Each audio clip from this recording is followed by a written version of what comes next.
अस्सलामुअलैकुम वरहमतुल्लाहि वबरकातुहू। अज़ीज़ दोस्तों, प्यारे दोस्तों, इस्तिखारा करना ज़रूरी है। हर काम से आप नफ़े नुकसान में आ जाते हैं, तो आपको पता चल जाता है किस काम में मुझे फ़ायदा है, नफ़ा है, और किस काम में मुझे नुकसान है। तो दोस्तों, जब भी आप कोई काम करना शुरू करें या करने लगें या करने जा रहे हैं, तो आप पहले इस्तिखारा लाज़मी कर लिया करें, क्योंकि इस तरह आप बहुत सी परेशानियों से महफूज हो जाते हैं। जो आपके लिए काम अच्छा है तो उसमें बिशारत हो जाती है।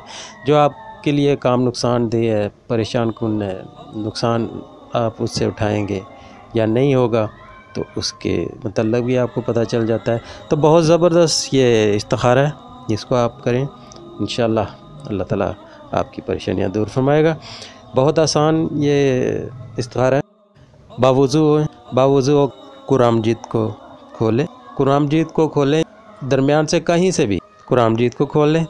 वो कुरान मजीद को खोलने के बाद आप 7 वर्क उल्ट दें, 7 वर्क टर्न आउट करते जाएं आगे। जब 7वें वर्क पे आ जाएं तो 7वें वर्क के जो फ्रंट पेज है, तो उसकी 7वीं लाइन ना, उसकी 7वीं लाइन से आप पढ़ना शुरू कर दें। तो आप 7वीं लाइन से जो पढ़ेंगे 1 या 2 आयत तक, तो उसका साथ आप तर्जुमा पढ़ लें। तर्जमे में आपके लिए अगर अज़ाब है या ख़बरदार किया हुआ है, तो अज़ाब है तो समझे आपका काम नहीं होगा। अगर आपको ख़बरदार किया होता है, उसमें मसलत है, तख़ीर हो जाएगी काफ़ी। तो अगर उसमें आपके लिए जन्नत के हवाले से लिखा हुआ है, भलाई के हवाले से लिखा हुआ है, अच्छाई के हवाले से लिखा हुआ है, तो उसमें आपके लिए कामयाबी बहुत ज़बरदस्त है। बहुत आसान ये इस्तिखारा है, आप इसको करें, इंशाअल्लाह ताला आपकी सारी परेशानियां दूर हो जाएंगी। अल्लाह ताला आप सब पे अपना रहम करम नाज़िल फरमाए।